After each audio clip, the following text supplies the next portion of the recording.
चलिए, तो अब हम स्टार्ट क्या कर रहे हैं, पॉलेन पिस्टिल इंटरेक्शन। समझो अभी तक क्या हुआ है। अभी तक होने के नाम पर बस ये हुआ है कि ये देखो, ये बताओ क्या है मुस्कान, ये बताओ क्या है।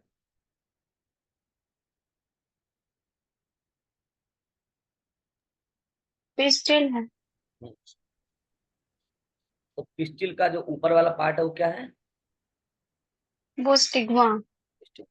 ठीक है, अब देखो गौर से,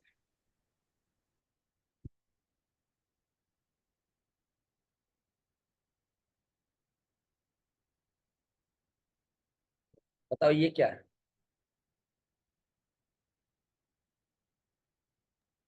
ये एंथर का डायग्राम। एंथर का लोब है, उसमें हम्म। ये क्या है। ये पॉलिन सैक या फिर माइक्रोस्पोरेंजिया है। तो इसी के अंदर क्या बना था, पॉलेन ग्रेन। इसी के अंदर बना था पॉलेन ग्रेन, याद रखना। ठीक है, अब कल को जब एंथर डेhiscence होगा तो ये सब यहां से फटेंगे, ये यहां से फटेगा और ये यहां से रिलीज हो जाएगा।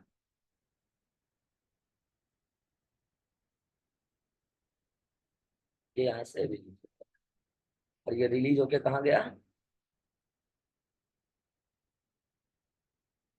स्टिग्मा। ये प्रोसेस क्या है, पॉलिनेशन। यही प्रोसेस पॉलिनेशन है ना, landing of pollen grain from anther to stigma. लेकिन ये पॉलिनेशन तो हो गया, स्टिग्मा पर पॉलन ग्रेन तो आ गया। ये देखो, ये क्या पॉलन ग्रेन है, ये है पॉलन ग्रेन और ये स्टिग्मा, ये स्टिग्मा। अब याद करो, मैंने आपको बोला था कि ये जब स्टिग्मा पे आती है तो स्टिग्मा भी कुछ केमिकल रिलीज करती है, याद आ रहा है,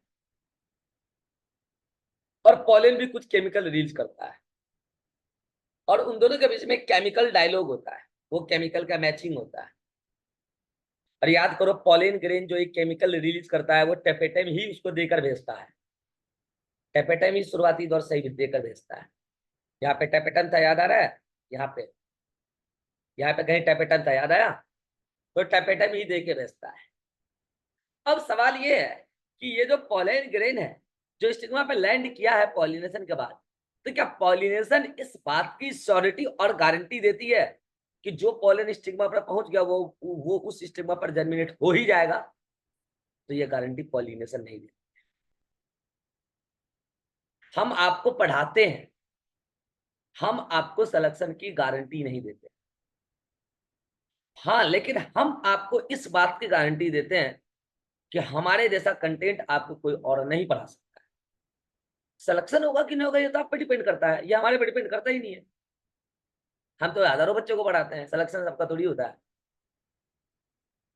पॉलिनेशन हो गया, चाहे वो हवा से हो या पानी से हो या कोई बायोटिक एजेंट्स हो, आपने पढ़ा है agents of biotic pollination, agent biotic agents of pollination and abiotic agents of pollination.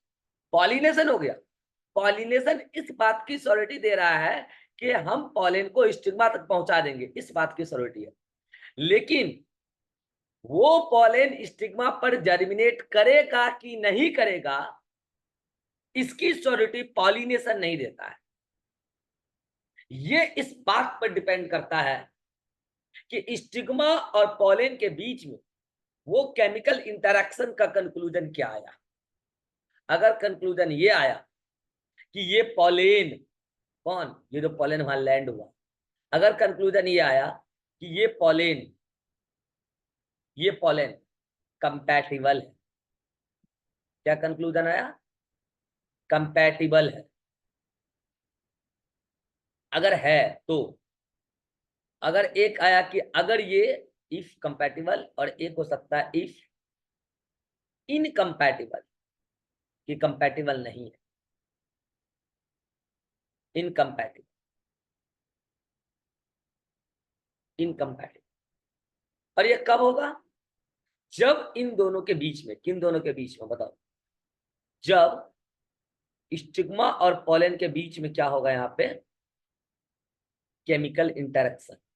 इन दोनों के बीच में यहाँ क्या चलेगा? Chemical interaction. इनके बीच में केमिकल इंटरेक्शन चलेगा, और यही केमिकल इंटरेक्शन क्या है? पॉलन पिस्टिल इंटरेक्शन है। पॉलन भी कुछ केमिकल रिलीज कर रहा है, और पॉलन का वो केमिकल तो इनफैक्ट देकर कौन भेजा था? टेपेटम ही। Pollen pistil interaction, pollen pistil interaction अगर कंपैटिबल है, अगर पॉलन ग्रेन कंपैटिबल हुआ पॉलन पिस्टिल इंटरेक्शन के बाद, देन पॉलन जर्मिनेशन होगा। Pollen will germinate on stigma, germinate on stigma, और अगर नहीं है तो pollen will not germinate on stigma, pollen will not germinate on stigma, तब वो स्टिग्मा पे जर्मिनेट नहीं करेगा। तो मुझे बताओ, अब ये पॉलन कब कंपैटिबल होगा? तो कंपैटिबल तब होगा जब वो सेम स्पीशीज का हो, पहली बात। ये सुन लो, सेम स्पीशीज का हो तभी होगा। दूसरा कि सेम स्पीशीज का तो होना ही चाहिए। कई बार ऐसा होता है कि सेम स्पीशीज का है, मतलब सेम प्लांट का है इनफैक्ट, लेकिन सेल्फ इनकम्पैटिबिलिटी, याद करो टोबैको के केस में, याद आया? सेम ही प्लांट का अगर एक फ्लावर का पॉलन सेम प्लांट के दूसरे फ्लावर के स्टिग्मा के पास भी अगर चला जाए तो भी जेनेटिकली पॉसिबल नहीं था कि वहां पे पॉलन जर्मिनेशन होता है। यानी कि ये कंपैटिबल तभी होगा जब वो अपने स्पीशीज का हो, उसमें भी एक केस छोड़कर, सेल्फ इनकम्पैटिबिलिटी केस छोड़कर। और ये इनकम्पैटिबल कब होगा? जब किसी अदर स्पीशीज का आ गया हो पोलेन। अरे भाई एक बात बताओ, हवा के माध्यम से, पानी के माध्यम से, या कोई बायोटिक एजेंट्स के माध्यम से कोई भी पोलेन कहीं पे भी जा सकता है। इस बात की श्योरिटी पॉलिनेशन थोड़ी देता है कि हम सही जगह पहुंचाएंगे, ये बस बोलता है हम स्टिग्मा पर पहुंचा देंगे। अब तुम्हारा उससे मैच होना हो ये तुम्हारी जिम्मेदारी, मैं नहीं जानता, ये तुम्हारी जिम्मेदारी। यानी कि ये कंपैटिबल तभी होगा, ये कंपैटिबल तभी होगा, ये सारा कहानी कंपैटिबल तभी होगा जब, बोलो, pollen and stigma, Muskan, will belong to same species or different species? belong to same species. If pollen, और सेम स्पीशीज बोल रहा हूं मैं, सेम प्लांट बॉडी और डिफरेंट प्लांट बॉडी की बात नहीं है, वो सब आप पॉलिनेशन में समझ चुके हैं कौन कहां से कहां जा सकता है। मैं सेम स्पीशीज की बात कर रहा हूँ। सेम स्पीशीज, एक बार बताओ, आपको ह्यूमन रिप्रोडक्शन में बताया हूँ, क्या कुत्ता का स्पर्म ह्यूमन के एग को फर्टिलाइज कर देगा? कभी नहीं करेगा भाई, नेचुरली तो नहीं करेगा। अच्छा, क्या डॉग का एग ह्यूमन के स्पर्म से फर्टिलाइज हो जाएगा? नहीं होगा। क्यों नहीं होगा? वहां पे वही है, फर्टिलाइजेशन पढ़ाऊंगा, वहां पे वही है, एग और स्पर्म के बीच में केमिकल इंटरेक्शन चलेगा, मेल और फीमेल गेमेट के बीच में, यहाँ पे भी वही है। हाँ, ये अलग बात है, सुनना, ये अलग बात है कि यहाँ पे डायरेक्टली फीमेल गेमिट इंटरेक्ट नहीं कर रही है मेल गेमिट के साथ, और यहाँ मेल गेमिट भी डायरेक्ट इंटरेक्ट नहीं कर रहा। कौन कर रहा? पॉलेन, पॉलेन के अंदर मेल गेमिट, और यहाँ फीमेल गेमिट कहाँ है? देखो इधर, फीमेल गेमिट तो यहाँ पे है, ओव्यूल में है, और इसके ऊपर उधर गार्ड बैठा है स्टिग्मा। इंटरेक्शन कौन कर रहा है? स्टिग्मा, और ये पॉलेन, और पॉलेन के अंदर है मेल गेमिट। तो यहाँ पॉलेन पिस्टिल इंटरेक्शन से डिसाइड होगा। और क्या होगा? If pollen and stigma, if pollen stigma belong to same species, belong to same species, अगर ऐसा है तो बताओ कंपैटिबल और पॉलन जर्मिनेशन हो जाएगा। लेकिन इसमें भी एक केस छोड़कर, कौन सा केस मुस्कान, कौन सा case? self self income. Incompatibility, यानी कि self stability, except self incompatibility, except self incompatibility, incompatibility को छोड़कर। ठीक है, अब आते हैं इस वाले पर कि ये कंपैटिबल कब नहीं होगा। तो ये कंपैटिबल तब नहीं होगा जब, बताओ मुस्कान, जब The pollen or stigma belongs to different species. Pollen आया किसी अदर स्पीशीज के प्लांट से और स्टिग्मा है किसी अदर स्पीशीज के प्लांट का। Pollen and stigma belong to different species, different plant species. और इसी में एक केस और है, कौन? जो उधर एक्सेप्ट बोला था वो इधर ऐड कर दो, plus and self incompatibility. Self incompatibility case of incompatibility है, इनकम्पैटिबिलिटी, इनकम्पैटिबिलिटी। ठीक है, तो ये होगा। इसका मतलब आप क्या कहेंगे बताओ? इसका मतलब आप ये कहेंगे कि pollination does not ensure, it does not ensure pollen germination, pollen germination। ये pollen germination की गारंटी नहीं देता है। pollen germinate करेगा कि नहीं करेगा, ये pollen pistil इंट्रोडक्शन पर डिपेंड करता है कि वहां सही pollen। अच्छा बताओ, कोई भी pollen सही और गलत यहाँ किस संदर्भ में जांचा जा रहा है कि वो सेम स्पीशीज का है या डिफरेंट स्पीशीज का है? बाकी कोई भी एक बार बताओ, अगर कोई pollen किसी स्टिग्मा पर पहुंच गया तो क्या वो pollen बेकार है? नहीं, वो अगर अपने स्पीशीज के स्टिग्मा पे पहुंचता तो pollen अच्छा है। तो यहाँ पे सही और गलत किस बात के आधार पर देखा जा रहा है? वो पहुंचा सही जगह है कि नहीं है। पॉलन स्ट्रक्चरली और फंक्शनली थोड़ी ना खराब है। गलत जगह पहुंच गया तो उसको बोल देंगे कि गलत गलत पॉलन, सही जगह पहुंच गया तो बोल देंगे सही पॉलन। बाकी पॉलन तो पॉलन है, जैसा स्ट्रक्चर आपने पढ़ा पॉलन तो पॉलन है। तो ये पॉलन, अब देखो ये सारी लाइन आपके एनसीईआरटी की है, गौर से पढ़ो। Pollen does not guarantee the transfer of right type of pollen. Right type of pollen का मतलब क्या? स्ट्रक्चरली और फंक्शनली की बात हो रही है क्या? नहीं, राइट टाइप का मतलब क्या हो रहा है कि compatible pollen of same species as the stigma. मतलब वो पॉलन सही है, इसका मतलब वो उसी स्टिग्मा पर पहुंचा है जो स्टिग्मा उसी प्लांट के स्पीशीज से बिलोंग करती है। और देखो ऑफेन मतलब अक्सर, पॉलन ऑफ रॉन्ग टाइप। अच्छा, रॉन्ग टाइप का मतलब यहाँ क्या कि स्ट्रक्चरली और फंक्शनली वो पॉलन खराब है। रॉन्ग का मतलब ये है क्या यहाँ पे? नहीं, रॉन्ग का मतलब क्या है कि गलत जगह पहुंच गया है। आइदर फ्रॉम अदर स्पीशीज, लो आ गया, आइदर फ्रॉम अदर स्पीशीज और from same plant, same plant. The case of self incompatibility also land on stigma, यानी कि स्टिग्मा पर कोई भी पॉलन बोल सकता है, रॉन्ग टाइप भी और राइट टाइप भी। रॉन्ग कौन होता है, राइट कौन होता है, आपको बता दिया गया।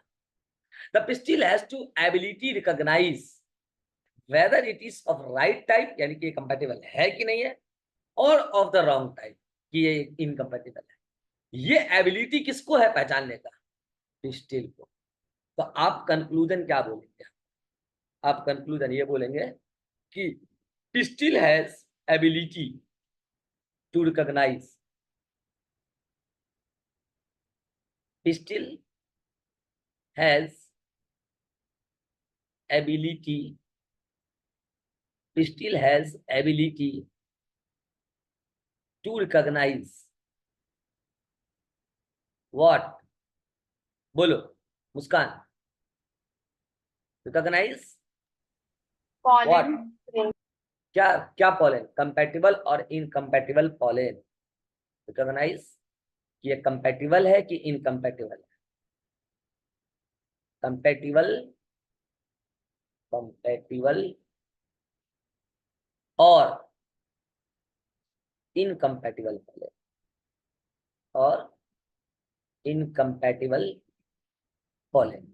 क्यों कंपैटिबल है कि इनकम्पैटिबल है, ठीक है। Next, if it is of right type. Right type का मतलब क्या है मुस्कान, बताओ यहाँ पे। वो स्ट्रक्चरली अच्छा है कि फंक्शनली अच्छा है? राइट टाइप का मतलब क्या है यहाँ पे? सर स्ट्रक्चरल और फंक्शनल दोनों से कोई लेना देना नहीं है। हाँ, तो राइट वहाँ टाइप का पे मतलब क्या है? मतलब पॉलन अपने स्पीसीज के स्टिग्मा पे पर जाएगा पहुंचा तो है, हाँ पहुंचा है। देन पिस्टिल क्या करेगी, एक्सेप्ट या रिजेक्ट? एक्सेप्ट करेंगे। Then pistil accept the pollen and promotes pollen pollination event, यानी कि पोस्ट पॉलिनेशन इवेंट, यानी कि वही पॉलेन जर्मिनेशन और आगे से फिर फर्टिलाइजेशन, जो हम आज सामने पढ़ेंगे। फर्टिलाइजेशन तब होगा फर्टिलाइजेशन। और अगर मामला यहीं पे रिजेक्ट हो गया तो, मामला यहीं पे रिजेक्ट हो गया तो रिजेक्ट हो गया, बात खत्म है, get lost. If pollen is of wrong type, the pistil rejects the pollen by preventing pollen germination on the stigma or the pollen tube in the style, or the pollen tube in the style। या तो preventing pollen germination on stigma, क्यों वहां पे germinate ही नहीं होगा, या फिर अगर वहां पे थोड़ा सा रह भी गया तो आगे पॉलन ट्यूब स्टाइल में बनने वाला नहीं है। यानी कि पॉलन ट्यूब का बनना ही क्या होता है, पॉलन जर्मिनेशन। लो लिख देता हूँ, यही यही बात क्या है, pollen tube growth in style, इसी को हम क्या कहते हैं, पॉलन जर्मिनेशन। यानी कि पॉलन जर्मिनेशन यहाँ पे प्रिवेंट हो जाएगा, पॉलन जर्मिनेशन, पॉलन जर्मिनेशन। अब आगे नेक्स्ट लाइन पढ़ो, क्या लिखा है आगे, नेक्स्ट लाइन पढ़ो। The ability of pistil to recognise the pollen, यानी कि सही की गलत है, फॉलोड बाय इट्स एक्सेप्टेंस और रिजेक्शन। अरे बताओ मुस्कान, स्टिग्मा पहले पॉलेन को एक्सेप्ट या रिजेक्ट कर लेती है, उसके बाद उसको रिकॉग्नाइज करती है, या पहले रिकॉग्नाइज करती है फिर एक्सेप्ट और रिजेक्ट करती है? पहले रिकॉग्नाइज करती है फिर तो एक्सेप्ट देखो, करती यही है। लाइन आप लोगों को एग्जाम में घुमाया, फॉलोड बाय। फॉलोड बाय का मतलब समझ में आया? वही लाइन फिर से समझा रहा हूँ कि मान लो आप मेडिकल कॉलेज पहुंच चुके हैं। अब मान लो सुबह बॉयज हॉस्टल में रहता है, और अक्सर सारे मेडिकल कॉलेज में, किसी भी यूनिवर्सिटी में ऐसा होता है कि गर्ल्स हॉस्टल कॉर्नर में बनाया जाता है और बॉयज हॉस्टल उसके पहले। अब शुभम अपने क्लास के किसी लड़की को देख लिया कि अब वो हॉस्टल से निकल रही है स्कूटी से, और ये अपना बाइक निकाल लिया, उसको पीछा करना है आज। तो ये कैसे पीछा करेगा कि वो लड़की अभी हॉस्टल से निकली भी नहीं और ये आगे आगे निकल लेगा? पीछा करना है, पीछा करना है। अब देखना ये सीन याद करो कैसे होगा। ये दो वर्ड बताऊंगा और अक्सर कंफ्यूज होता है बच्चा से। अब वो लड़की निकल गई पापा की पड़ी स्कूटी से, वो जब बॉयज हॉस्टल, अरे अरे अरे, दूध मेरा, रुक रुक रुक रुक।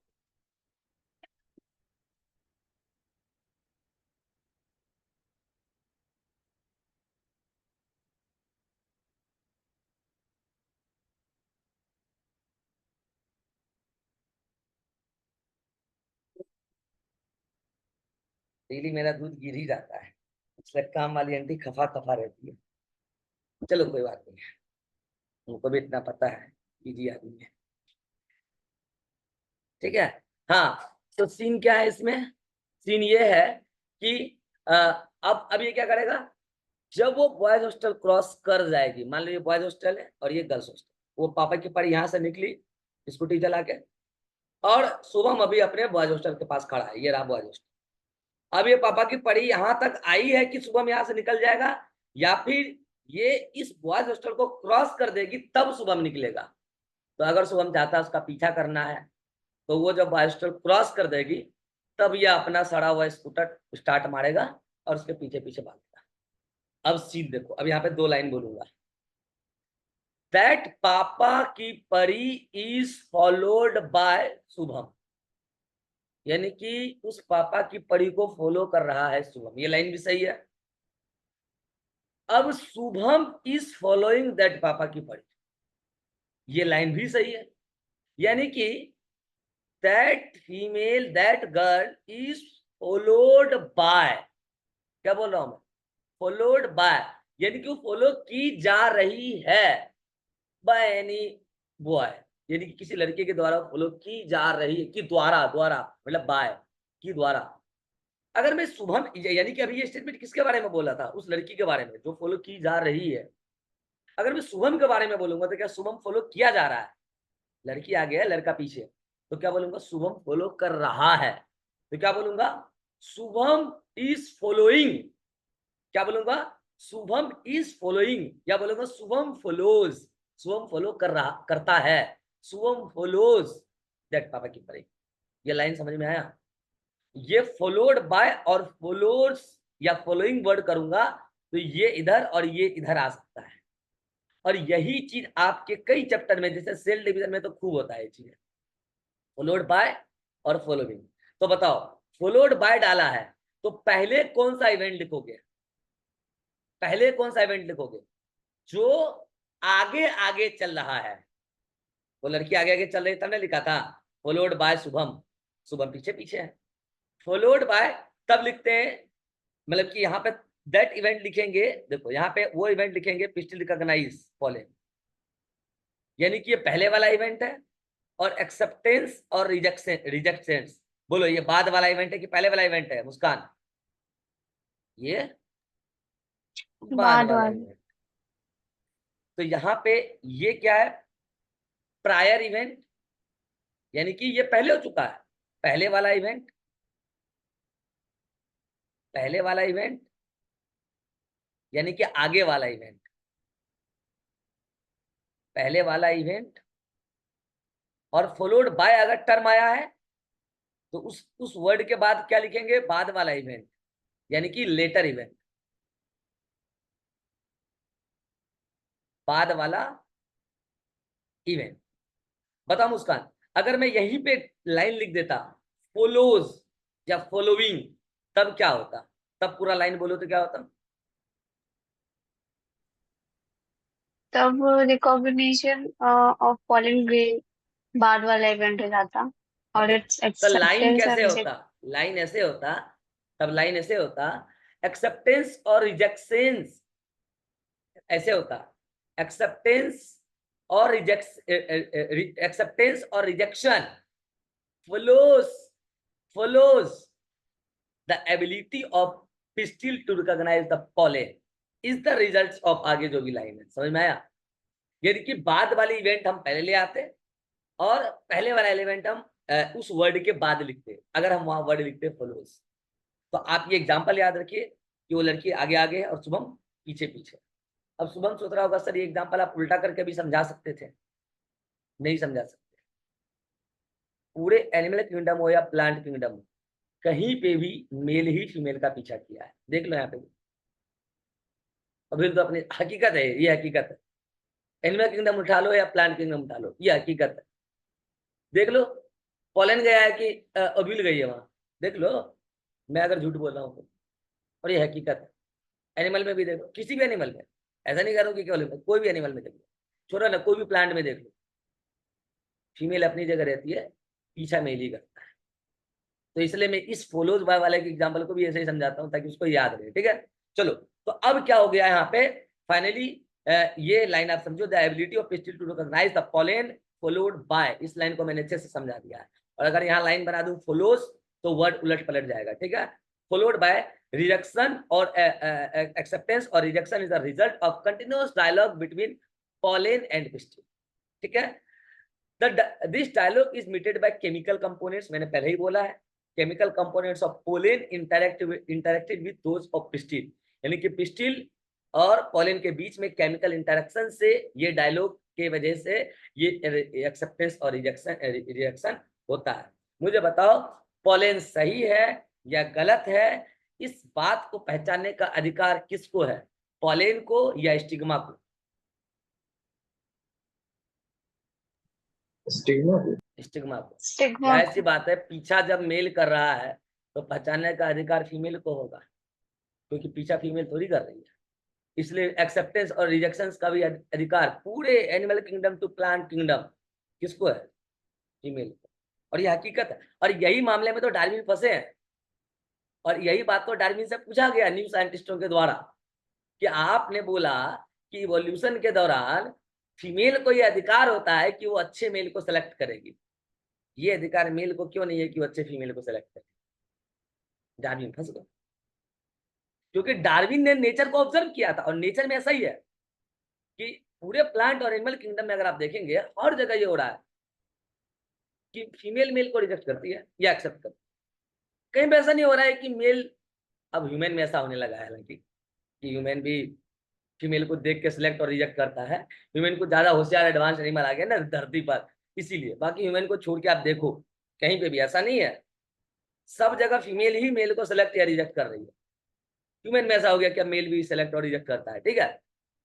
लेकिन अगर आप गौर से देखेंगे इस पूरे एनसीईआरटी के लाइन में, देखिए मैं 4 जगह अंडरलाइन करके दिखाता हूँ, इस लाइन पर मैं क्यों फोकस कर रहा हूँ, 4 जगह अंडरलाइन करके दिखा रहा हूँ, गौर से देखो क्या कह रहा हूँ।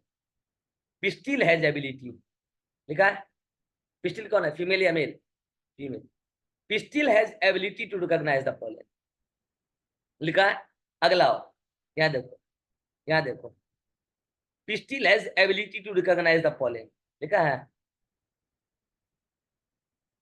और उसी के आधार पर एक्सेप्टेंस और रिजेक्शंस, तो ये सारा अधिकार फीमेल के पास है कि वो सही प्रकार या गलत प्रकार के पॉलन को पहचानेगी, और सही प्रकार का होगा तो उसको एक्सेप्ट कर लेगी, पॉलन जर्मिनेशन करवा लेगी, अपने घर में एंट्री देगी, और अगर सही प्रकार का पॉलन नहीं होगा तो उसको यहीं पे रिजेक्ट करेगी। This is pollen pistil interaction. अब ये होता कैसे, इसका मैकेनिज्म क्या है, तो आइए मैकेनिज्म देख लें। तो सबसे पहले क्या होता है, देखो यहाँ पे, pollen germinates on stigma to produce a pollen tube, मतलब वही वाला पूरा बात, ये देखो ना ऐसे डायग्राम बना दे रहे इधर। अब क्या होगा बताओ, अगर ये सही टाइप का है, बताओ अगर ये सही टाइप का है तो क्या होगा आगे, बताओ जल्दी। तो क्या होगा, यहाँ पे बनेगा पॉलन ट्यूब, और क्या बनेगा, यही होगा ना। सही टाइप का है तो आगे ये पॉलन ट्यूब बनाएगा, ये सुनो, पॉलन ट्यूब बनाएगा। और बताओ पॉलन ट्यूब में क्या है, वेजिटेटिव सेल का साइटोप्लाज्म या जेनरेटिव सेल का, मुस्कान? वेजिटेटिव सेल का। वेजिटेटिव सेल का। और उसी में वेजिटेटिव सेल का न्यूक्लियस आ रहा है, दो न्यूक्लियस याद है, जिसको बोलते थे ट्यूब न्यूक्लियस। ट्यूब न्यूक्लियस क्यों बोलते थे, क्योंकि पॉलन ट्यूब में जाएगा ट्यूब न्यूक्लियस, वो जा रहा है आगे आगे, दो न्यूक्लियस था, याद करो, वेजिटेटिव सेल का। और जेनेटिव सेल का तो एक ही होता था, याद आया। तो फाइनली वो जा रहा है, मतलब कि मतलब एक सेल के अंदर फाइनली वो दो न्यूक्लियस, मतलब 2 सेल था, ये कहने का मतलब है पॉलन ग्रेन के अंदर एक वेजिटेटिव सेल है, जेनेटिव सेल। तो जनरेटिव सेल उसके पीछे पीछे जा रहा है, और आगे आगे ट्यूब न्यूक्लियस जा रहा है। तो आगे आगे ट्यूब न्यूक्लियस क्यों जा रहा है, क्योंकि पॉलन ट्यूब के ग्रोथ को गाइड कर रहा है, और पीछे पीछे जनरेटिव सेल है। और जब तक वो पॉलन ट्यूब आगे आगे जा रहा है तो जनरेटिव सेल डिवाइड होकर 2 को बन जाएगी, जेनेटिव सेल 2 मेल गेमेट बन जाएगी। ये सब बात पहले भी हो चुकी है हमारी, ठीक है, बाकी आगे भी डायग्राम में आएगा आज, ठीक है। तो ये सारी बात, तो क्या क्या है एक बार रीड कर लो यहाँ पे। तो pollen pistil germinates, मतलब the pollen grain germinates on stigma to produce pollen tube through one of the germ pores। इस लाइन को अंडरलाइन करो। मोस्ट ऑफ द केस में एक ही जर्म पोर से, through one of the germ pore, most of the case में एक ही जर्म पोर से पॉलन जर्मिनेशन होता है, पॉलन ट्यूब निकलता है। Most of the angiospermic plant including capsula. कुछ कुछ प्लांट में ऐसा होता है कि मल्टीपल जर्मपोर से पॉलन ट्यूब निकलता है, रेयर होता है ऐसा, रेयर, ठीक है। द कंटेंट, अब क्या होगा आगे बताओ, अब क्या होगा आगे, क्या होगा बताओ। The content of pollen grain move into the pollen tube. बताओ मुस्कान, ये किस कंटेंट की बात कर रहा है, ये किस कंटेंट की बात कर रहा है, साइटोप्लाज्म ऑफ, बताओ। Vegetative cell. Cytoplasm plus tube nucleus, yes और no? Yes sir. Plus tube nucleus of what, vegetative, vegetative cell. Vegetative cell. तो वेजिटेटिव सेल का ये कंटेंट उसी की बात करता है। तो वेजिटेटिव सेल का साइटोप्लाज्म प्लस ट्यूब न्यूक्लियस आगे की तरफ जाएगा। अब बताओ क्या होगा, the pollen tube grows through the tissue of stigma and style and reach the ovary. याद आया, वो जो बीच की टिश्यू थी उसको ये पोलन ट्यूब का ही एंजाइम गलाता हुआ आगे बढ़ेगा, याद आया? वो सारा एंजाइम उधर से लेके ही आया था, वो टेपेटमी दे दिया था। अब क्या होगा, याद करो, पीछे कौन है, याद करो, पीछे पीछे कौन जा रहा है, ये डायग्राम भी अभी बना दूंगा अगले मीटिंग में। पीछे पीछे कौन आ रहा है, जनरेटिव सेल। तो कुछ प्लांट्स के अंदर ये जनरेटिव सेल ये मेल गेमिट नहीं बन के आया, याद आ गया? 40% और 60% का रेशियो, आधी आधी तैयारी में ससुराल चले और पूरी तैयारी में ससुराल चले, याद आ गया? तो कुछ के अंदर तो ये पोलन ग्रेन 2 सेल्ड स्टेज में ही सैड हो गया था, झड़ गया था। तो जिसके अंदर 2 सेल्ड स्टेज में हुआ था, जब ये पोलन ट्यूब का ग्रोथ हो रहा है, उसी समय ये ट्यूब न्यूक्लियस के पीछे पीछे जो जनरेटिव सेल है वो डिवाइड करके 2 बना देगी मेल गेमेट। और जिसके अंदर ऑलरेडी 3 सेल्ड स्टेज में आया था, यानी कि उसके अंदर ऑलरेडी 2 मेल गेमेट आया था, और वो दोनों मेल गेमेट ट्यूब न्यूक्लियस के पीछे पीछे आएगा। अभी डायग्राम भी बना दूंगा, ठीक है? तो ये हो जाएगा। और अब देखो ये यहाँ पे लिखा है, in some plants the pollen are shed at two celled condition, a vegetative cell and generative cell. In such plants the generative cell divides and form two male gamete during the growth of pollen tube in stigma. During को underline करना है, during, जब pollen tube बन रहा है, grow कर रहा है, उसी समय वेजिटेटिव सेल डिवाइड कर जाता है, वेजिटेटिव सेल के ट्यूब न्यूक्लियस के पीछे जनरेटिव सेल डिवाइड करता है। और जिसके अंदर ये 3 सेल स्टेज में है, तो उसके अंदर कुछ नहीं, बस पोलन जो है, पोलन ट्यूब उस 2 मेल गेमेट को कैरी कर रहा है, शुरू से ही कैरी कर रहा है। तो अब क्या होगा, pollen tube after reaching the ovary, अब बताओ पहुंच गया ओव्यूल के पास, और बताओ ओव्यूल के पास से किधर से एंट्री मारेगा, चला जाए या माइक्रोपोल, चला जाए या माइक्रोपाइल, माइक्रोपाइल, याद आ गया? माइक्रोपाइल। उधर ही छेद है ना, उधर ही छेद है ना, तो उधर से एंट्री मारेगा थ्रू द आइलम, याद आया? वो माइक्रोपाइल जो एरिया है। एंड देन एंटर्स, और वो एंटर कहां से करेगा, एक सिनर्जिट्स की तरफ से, सिनर्जिट में भी फिलीफॉर्म अपरेटस की तरफ से, याद आया? ये सब सारी बातें भी डायग्राम से समझाऊंगा। Through filiform apparatus, filiform apparatus present at micropylar part of synergid guide the entry of pollen tube. ये बात मैं भी डायग्राम से समझाऊंगा। और ये सारी बात जहां पोलन स्टिग्मा पर लैंड की, वहां से लेकर ये जो पोलन ट्यूब ओव्यूल तक पहुंच गया, फाइनली एग apparatus तक पहुंच गया, यही पूरा पार्ट क्या कहला रहा है, pollen pistil interaction. All the events from pollen deposition on stigma until pollen tube enters the ovule are together referred as pollen pistil interaction. केवल उनके बीच में केमिकल का इंटरेक्शन और लेना देना नहीं, पोलन पिस्टिल इंटरेक्शन नहीं है, बल्कि पोलन ट्यूब सक्सेसफुली कहां पहुंच जाए, बताओ, ओव्यूल के अंदर, वहां तक के पूरे प्रोसेस को क्या कहते हैं, पोलन पिस्टिल इंटरेक्शन। इस बात को अभी अगले मीटिंग में हम डायग्राम से भी समझाएंगे। आइए अगले मीटिंग में मिलते हैं, तब बाकी की बातें वहीं पे करेंगे, ठीक है? आप तब तक एक काम कीजिए, इस डायग्राम को आप स्क्रीनशॉट से पढ़ सकते हैं, जल्दी से लीजिए, 1 2 3 क्लिक, इसको भी ले लीजिए जल्दी से पास। चलिए अभी अगले मीटिंग में मिलते हैं।